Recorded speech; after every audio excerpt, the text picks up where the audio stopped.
Epístola de São Paulo aos Efésios, o capítulo 2. Epístola de São Paulo aos Efésios, o capítulo 2. Para lermos do verso 4 até o verso 7. Para a nossa meditação esta noite de domingo. Efésios, segundo nos escreveu São Paulo, capítulo 2, do verso 4 ao verso 7. Mas Deus, sendo rico em misericórdia, por causa do grande amor com que nos amou, e estando nós mortos em nossos delitos, nos deu vida juntamente com Cristo. Pela graça sois salvos.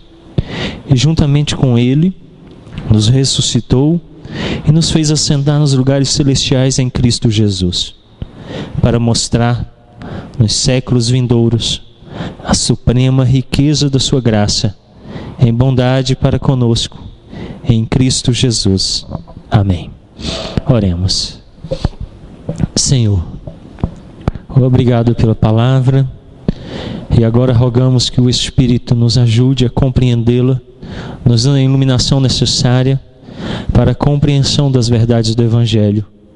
É o que oramos em nome santo de Cristo Jesus. Amém.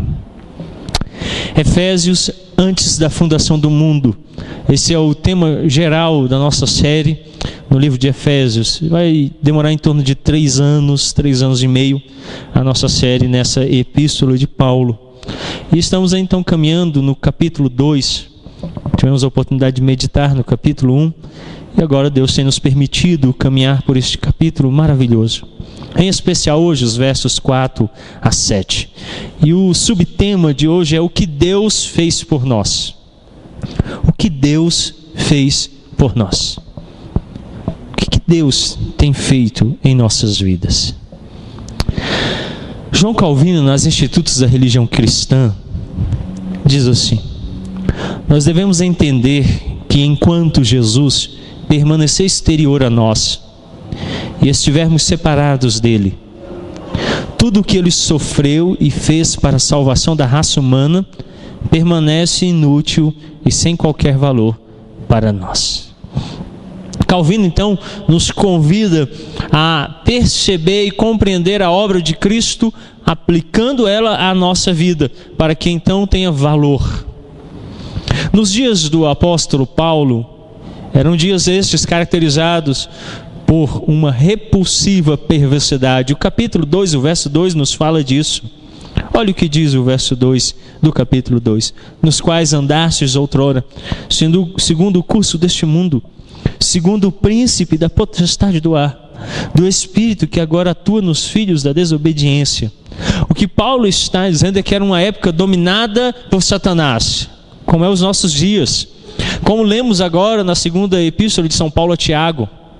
Uma época de homens que vivem pela prática do que é mal, amando os prazeres mais do que a Deus. Nossa sociedade também vive os efeitos do pecado e estamos sem esperança, como estavam aqueles nos dias de Paulo. Verso 12: naquele tempo estáveis sem Cristo, separados da comunidade de Israel, estranhos às alianças da promessa, não tendo esperança e sem Deus no mundo. Aqueles que estão destituídos da graça e da glória de Deus se encontram sem esperança. Então Paulo está falando a um grupo muito semelhante aos nossos dias. Gente que ama mais os prazeres do que a Deus, que vive sob o domínio do diabo e do pecado. Gente que também está destituída da graça e por isso vive sem esperança e sem Deus neste mundo. O apóstolo inicia esse trecho que nós estamos, do verso 4, com a palavra mas.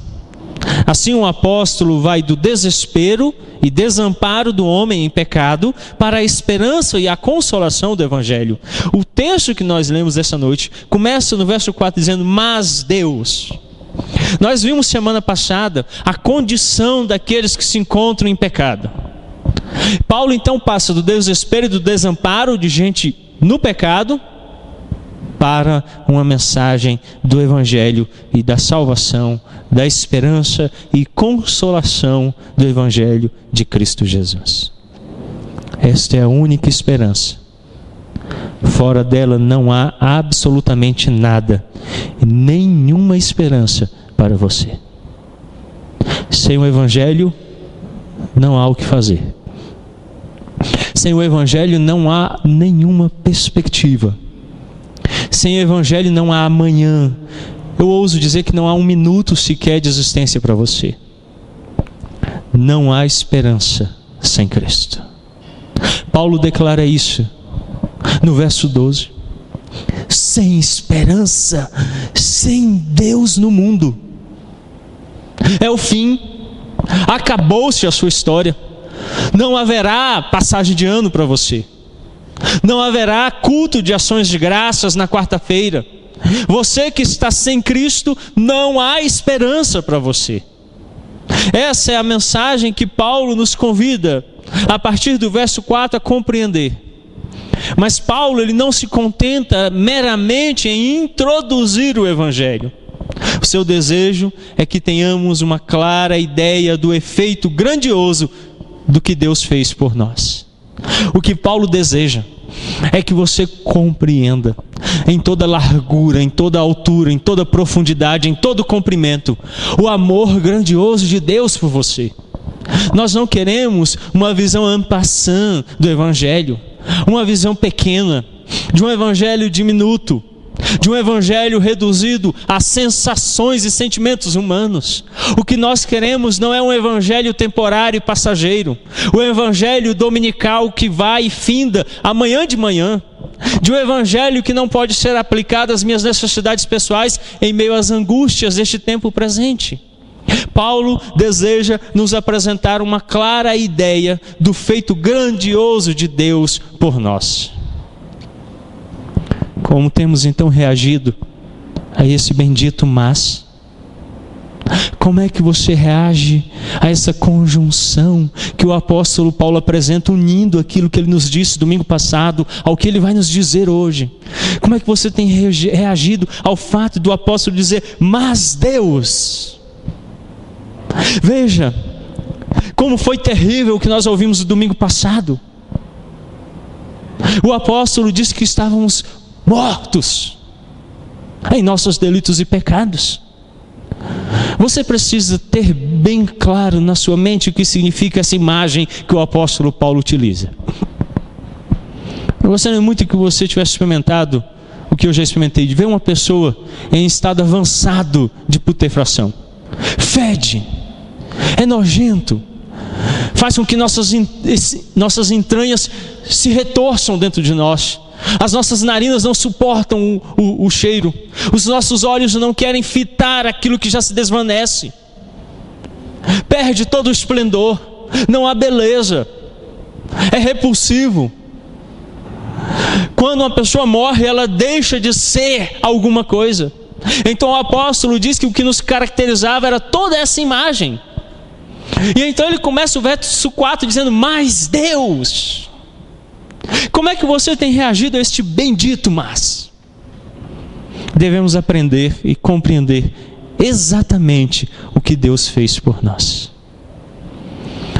Você precisa ter uma compreensão minuciosa, detalhada, do que Deus tem feito por você, de como Deus tem agido em sua direção, para que quando Paulo diga mais Deus, você possa exultar dentro de si, compreendendo perfeitamente o que Deus tem feito por você. Por isso que nós o louvamos e o adoramos, por isso nós prestamos culto a Deus. Mas Deus, e aí Paulo completa, sendo rico em misericórdia, por causa do grande amor com que nos amou. É uma história de amor, de um amor eterno, de um Deus santo que ama homens pecadores e concede da sua misericórdia a nós. E as Escrituras declaram que o único motivo pelo qual vocês não foram consumidos hoje de manhã pela ira de Deus é a misericórdia dele. Você precisa então entender, aprender, compreender exatamente o que Deus fez por nós. Em primeiro lugar, o que Deus fez por nós. Versos 5 e 6, acompanhe comigo. E estando nós mortos em nossos delitos, nos deu vida juntamente com Cristo. Pela graça sois salvos. E juntamente com Ele, nos ressuscitou, nos fez assentar nos lugares celestiais em Cristo Jesus. O que acontece quando nos examinamos à luz desta declaração? O que acontece quando você toma esses dois versos, o verso 5 e o verso 6, e se examina? O que acontece quando você toma e aplica essas verdades à sua vida? Eu vou lhe dizer. Em primeiro lugar, você descobre que você era um cadáver, desprovido de qualquer aspecto de vida, pútrefo, sem vida, desvanecendo, perdendo toda a graça que existia. Então ele começa dizendo no verso número 5: e estando nós mortos em nossos delitos. A condição na qual Paulo ainda nos vê aqui é aquela condição do domingo passado: mortos em delitos e pecados. Você sabe, você conhece bem o seu interior, as profundidades do seu ser, como são negras, como há pecados, e inumeráveis pecados. Alguns estão consumindo você vivo, alguns você nem ousa sequer mencioná-los, pois afrontaria qualquer homem e colocaria você imediatamente em juízo. Paulo conhece isso, então ele diz: estando nós, e ele se coloca juntamente conosco, porque todos pecaram e a uma se extraviaram. E ele diz: nós, todos nós, mortos. Mas aí ele diz: mas Deus nos deu vida. Então o exame inicial já começa dizendo a minha condição e aquilo que Deus faz por mim.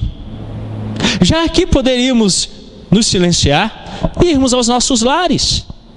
Que mensagem maravilhosa é esta, de que estando todos nós mortos em delitos e pecados, Ele nos deu vida.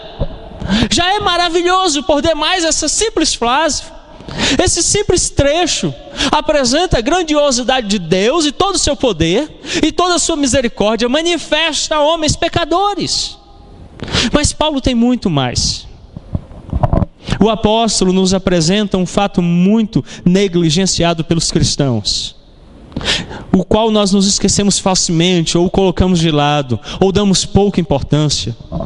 O que Deus fez por nós espiritualmente é comparável ao que Ele fez ao Senhor Jesus Cristo no sentido físico. Entenda isso, eu quero que você compreenda isso na sua mente. O que Deus fez por nós espiritualmente é comparável neste texto ao que Ele fez por Cristo de forma física. Olha o que diz os versos 4 e 5. Mas Deus, sendo rico em misericórdia, por causa do grande amor com que nos amou, e estando nós em nossos delitos, mortos em nossos delitos, nos deu vida juntamente com Cristo.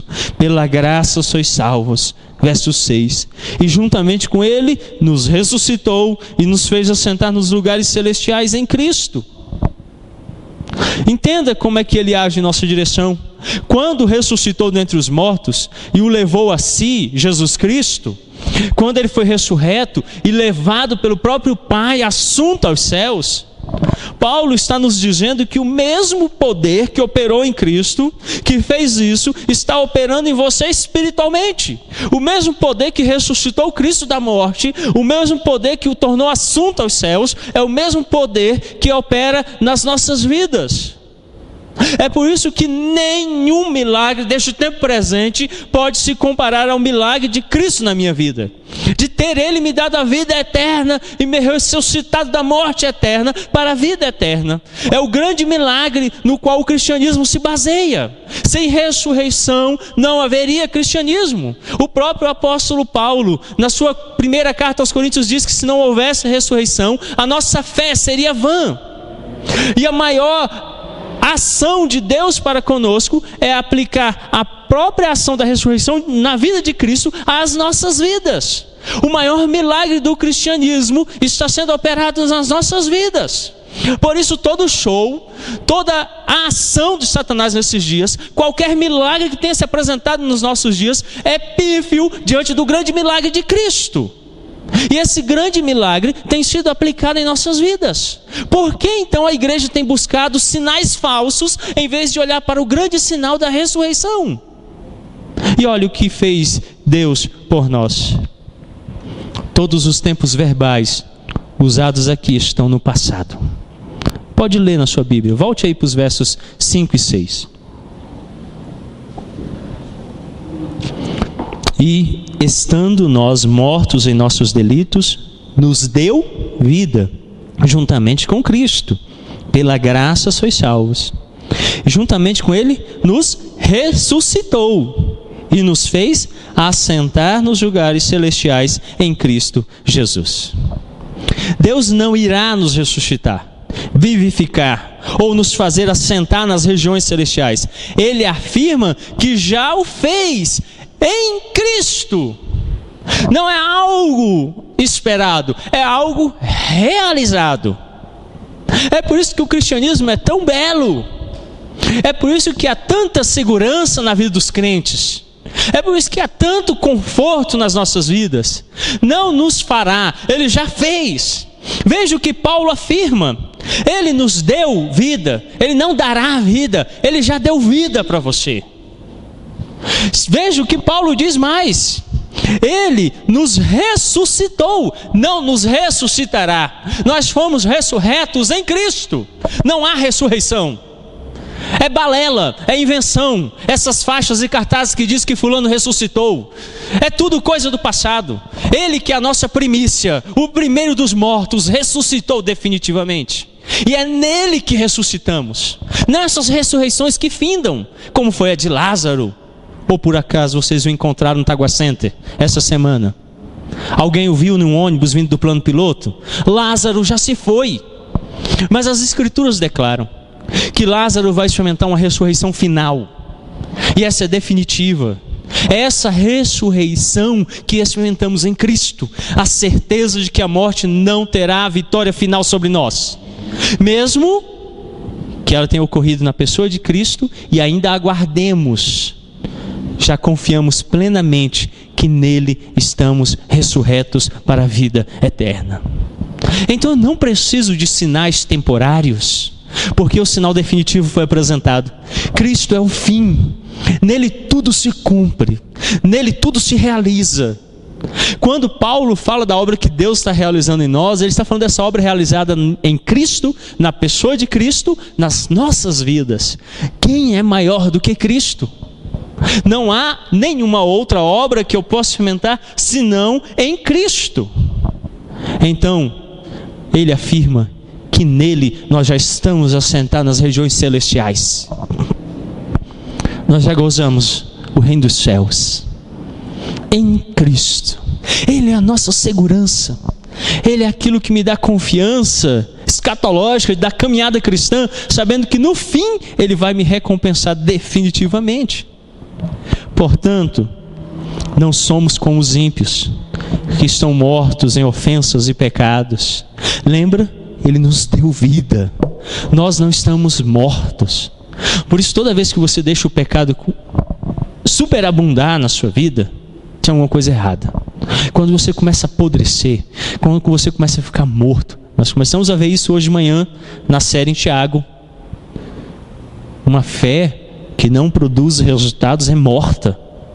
Muita gente está morrendo dentro da igreja e começa então a feder e a desvanecer o brilho, a glória. E Paulo então está exortando: nós não somos como os ímpios. Ele deu vida. Você está vivo. Nós não somos mortos em ofensas e pecados. Nós não estamos sendo levados de acordo com o curso deste mundo, de acordo com o príncipe das potestades do ar. Nós não somos dirigidos pelas filosofias deste tempo presente. A nossa mente foi renovada. A nossa disposição interior foi transformada. O nosso rei não é mais o diabo, agora é Cristo Jesus. O diabo já não mais nos dirige, ele já não exerce senhorio sobre as nossas vidas. Nós somos servos de Cristo Jesus. Nós não somos mais dados ao espírito que agora atua nos filhos da desobediência. Antes, nós somos obedientes a Deus. Vivemos para cumprir a lei, os mandamentos, as ordenanças, os decretos, tudo aquilo que o Senhor coloca. Nós já estamos à disposição dele continuamente. Já não somos rebeldes, já não estamos em rebeldia.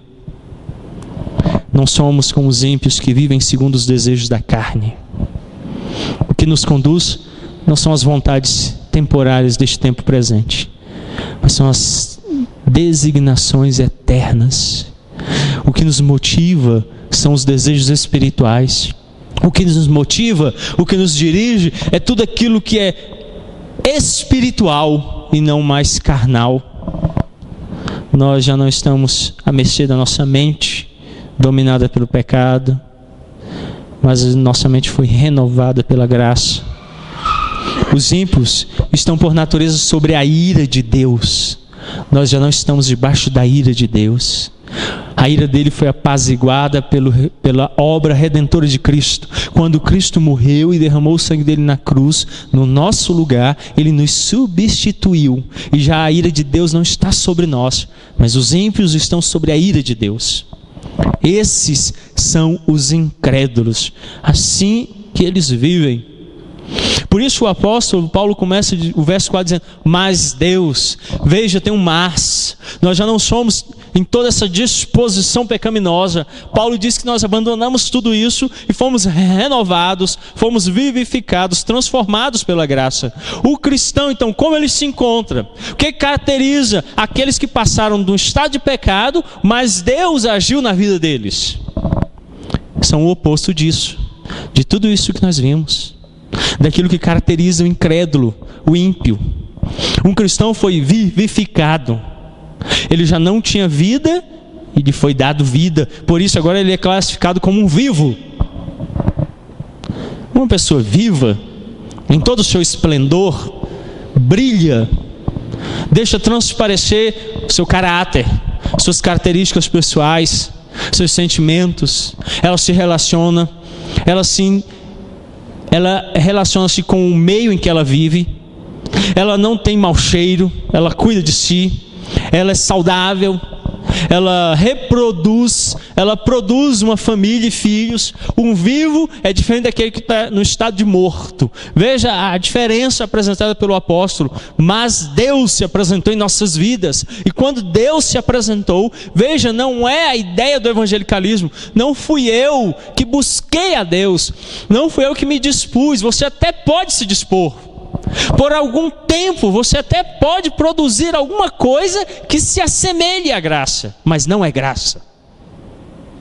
O homem não pode produzir o bem de si mesmo.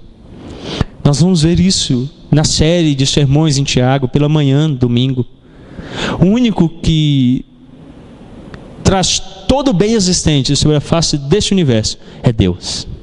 Por isso, qualquer bem que você produz vem de Deus.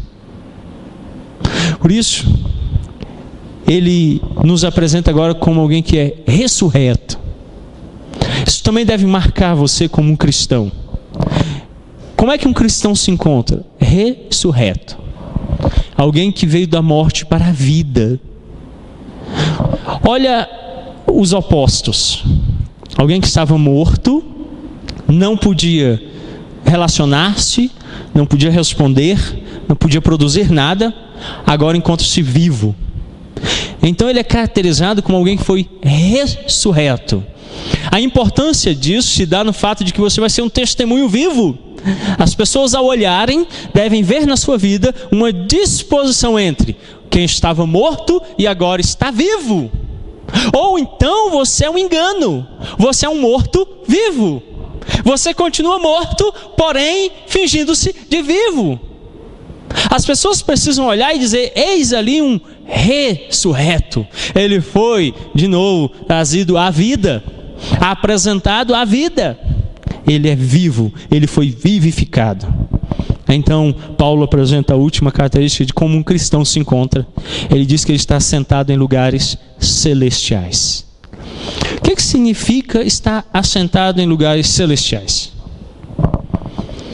Se você comparar a lista anterior, o ímpio, o incrédulo, ele vive conforme os desejos da carne, da mente, tudo aquilo que é corrompido e é temporário e material. Um cristão tem um coração lá no reino dos céus. Um cristão ajunta o tesouro lá no reino dos céus. Um cristão teve a mente transformada pela graça. Então ele não se assemelha mais ao incrédulo. Ele não vive para este tempo presente. Tudo o que ele faz, como diz a pergunta no Catecismo Maior de Westminster, é para glorificar a Deus e gozá-lo para sempre. Então um crente está assentado, está com a mente, o coração e a vida nos lugares celestiais. O que isso significa? Não que você esteja preso num plano outro, mas isso significa que você está preso à eternidade em Deus. Você vive para Deus. Tudo o que você faz é para Deus, não para este tempo presente. Então um bom cristão, nessa virada de ano, ora e diz assim: Senhor, eu sou como uma névoa que desvanece com o sol. Eu não sei o que vai ser em 2015, mas seja feita a tua vontade. Outros que são como incrédulos, que têm a mente e os desejos voltados para a carne, vão apostar na mega sena da virada, porque acreditam num Deus superior que se chama dinheiro, que pode adquirir o que eles precisam, que pode lhes dar aquilo que eles querem. Ou vão vestir-se de branco e vão fazer macumbas. Não, crente não faz macumba, faz boa cumba, né?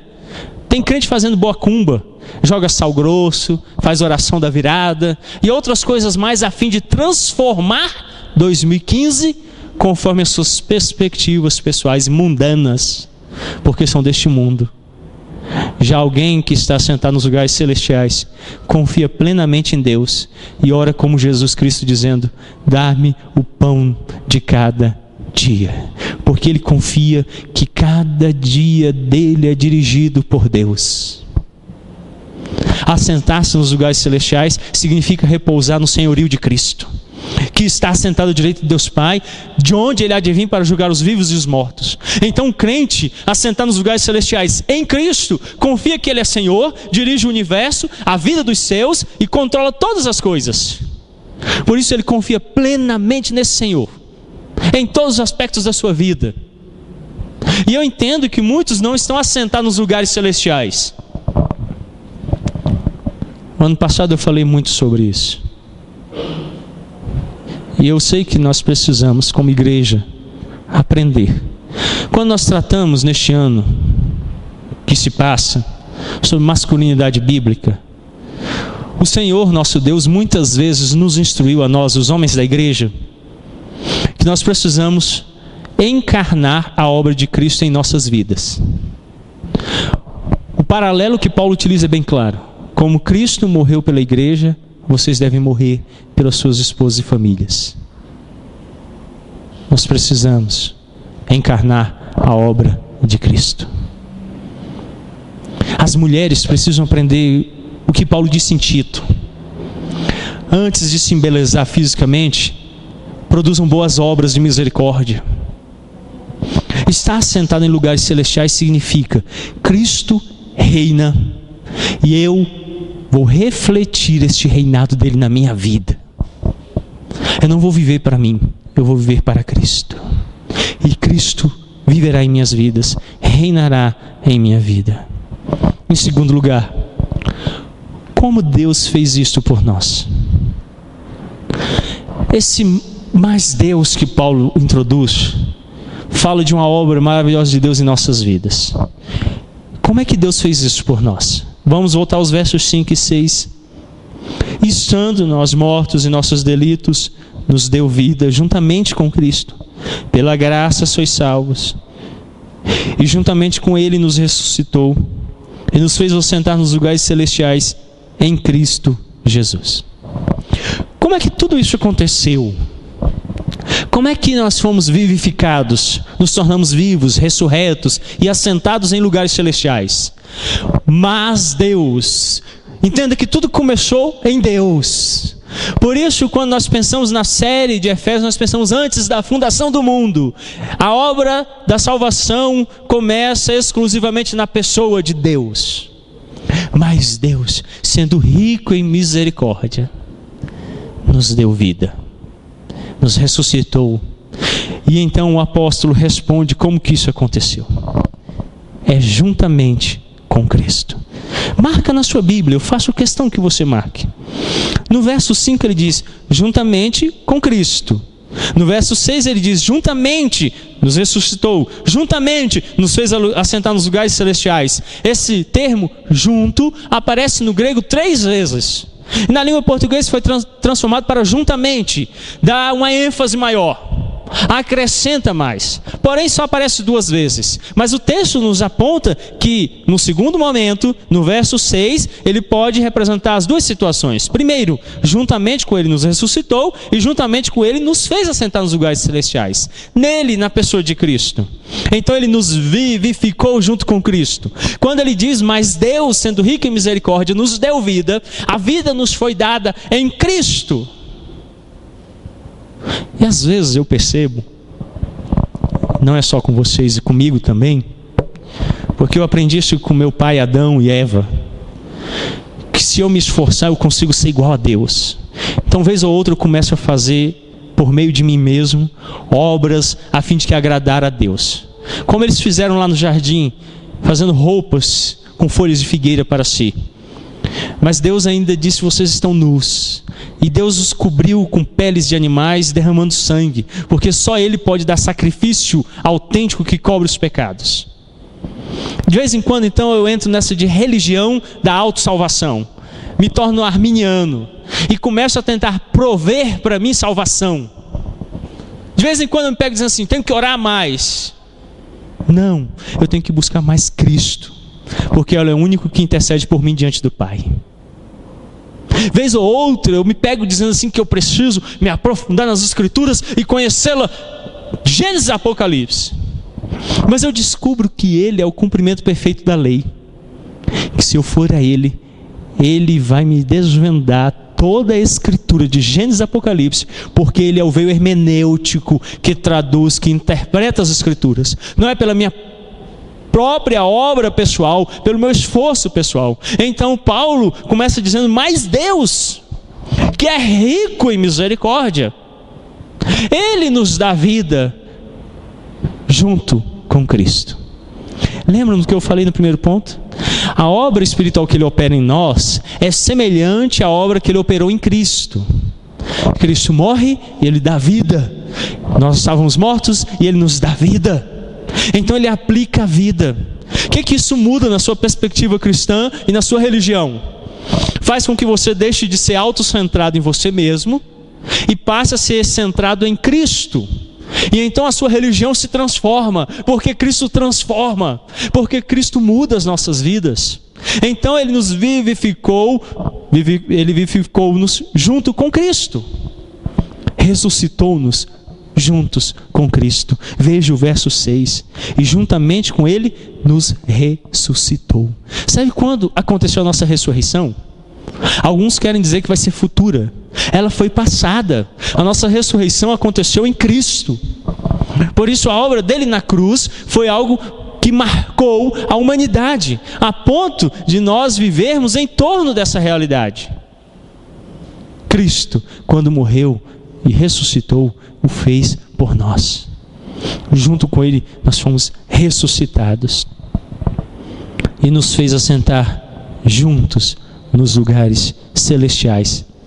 E olha o que diz o verso 6: nos fez assentar nos lugares celestiais em Cristo Jesus. Quando Paulo fala isso, a nós não é tão completo quanto era para os ouvintes na língua grega. Ele diz assim: de forma conjunta, no mesmo momento em que Cristo é assunto aos céus e assenta à direita de Deus Pai, nós, os eleitos, antes da fundação do mundo, todos, desde quando Adão começou a existir, até o último homem que existir, todos os eleitos automaticamente foram postos em Cristo. E aí ele declara Cristo Jesus. Essas duas expressões não tem muito sentido para a gente. É uma transliteração de termos gregos. A primeira é uma transliteração, que se traduzida ia significar ungido. Cristo foi ungido. Cristo foi separado para um ofício específico. Na verdade, 3 ofícios. Ele é o nosso sacerdote, ele intercede por nós junto do Pai, ele é o nosso rei, governa as nossas vidas nos dirigindo, e ele é o nosso profeta, ele nos fala. Esses ofícios, ele foi ungido para exercer, por isso ele é chamado o ungido, o escolhido, o Messias, o Cristo. No hebraico Messias, no grego Cristo. Quando o termo aparece, os judeus, os cristãos do primeiro século entendiam muito bem que ele era o escolhido, ungido, separado para exercer os 3 ofícios nas nossas vidas. E quando o termo Jesus, que é Josué em hebraico, que traduzido significa ele dá salvação. Então Deus dá salvação. Então ele é o ungido, o escolhido que dá salvação. Paulo diz que nós nos assentamos nos lugares celestiais no escolhido que dá salvação. Veja como é ampla a concepção desses pequenos versos que hoje estamos vendo. O fato de que nós estamos nos lugares celestiais no nosso escolhido, naquele que foi ungido para ser o nosso profeta, sacerdote e rei. E nele nós temos salvação. Não vivam um cristianismo que está aguardando. Vivam um cristianismo que já experimentou a graça em Cristo Jesus. Uma graça completa. Uma graça que é ampla e poderosa. Ele nos fez assentar nos lugares celestiais. Nele nós encontramos repouso para as nossas almas. Entenda, o apóstolo Paulo está nos conduzindo a essa realidade. E olha o verso 7 para nós encerrarmos.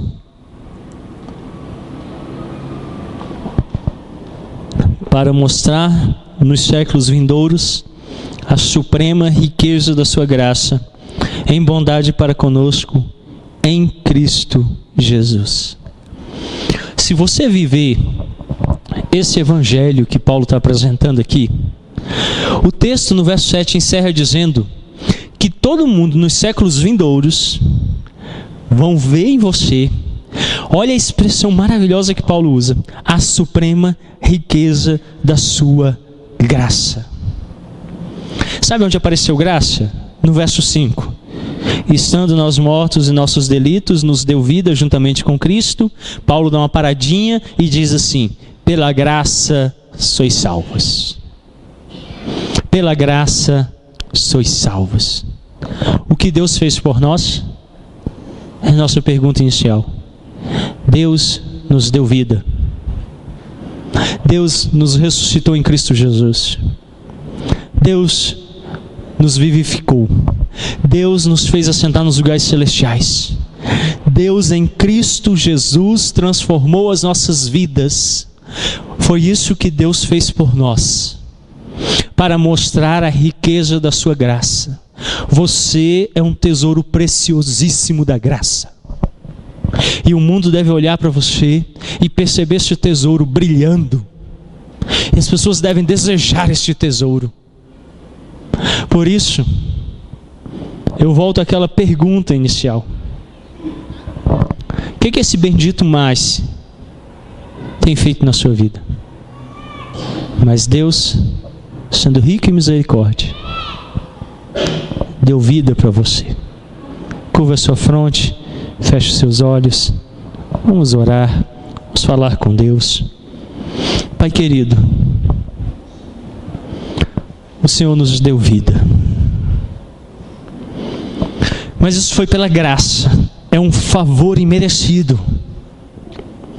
E aí se demonstra então e se aponta a grande misericórdia de Deus, que é muito rica, que excede muito a nossa compreensão, a qual não podemos mensurar, não podemos qualificar, mas que o apóstolo apresenta de forma muito rica.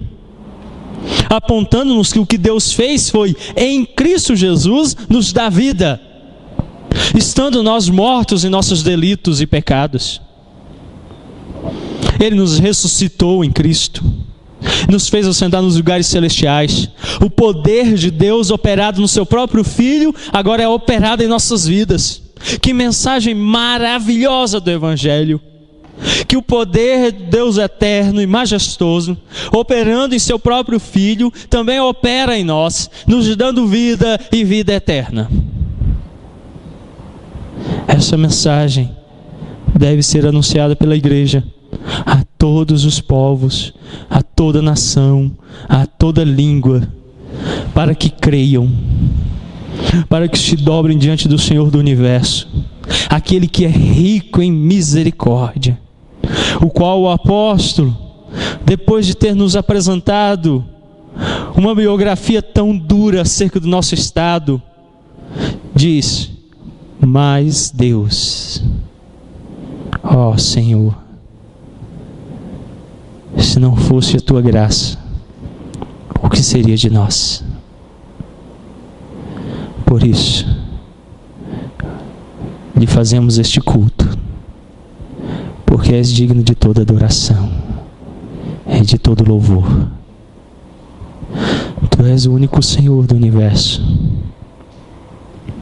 E como diz o apóstolo, mas Deus, sendo rico em misericórdia, por causa do grande amor com que nos amou.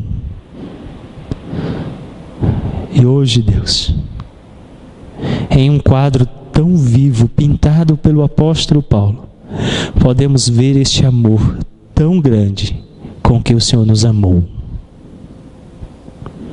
Obrigado, porque o Senhor nos deu vida, nos ressuscitou em Cristo e nos fez assentar nos lugares celestiais em Cristo, para louvarmos o teu nome, para o bendizermos.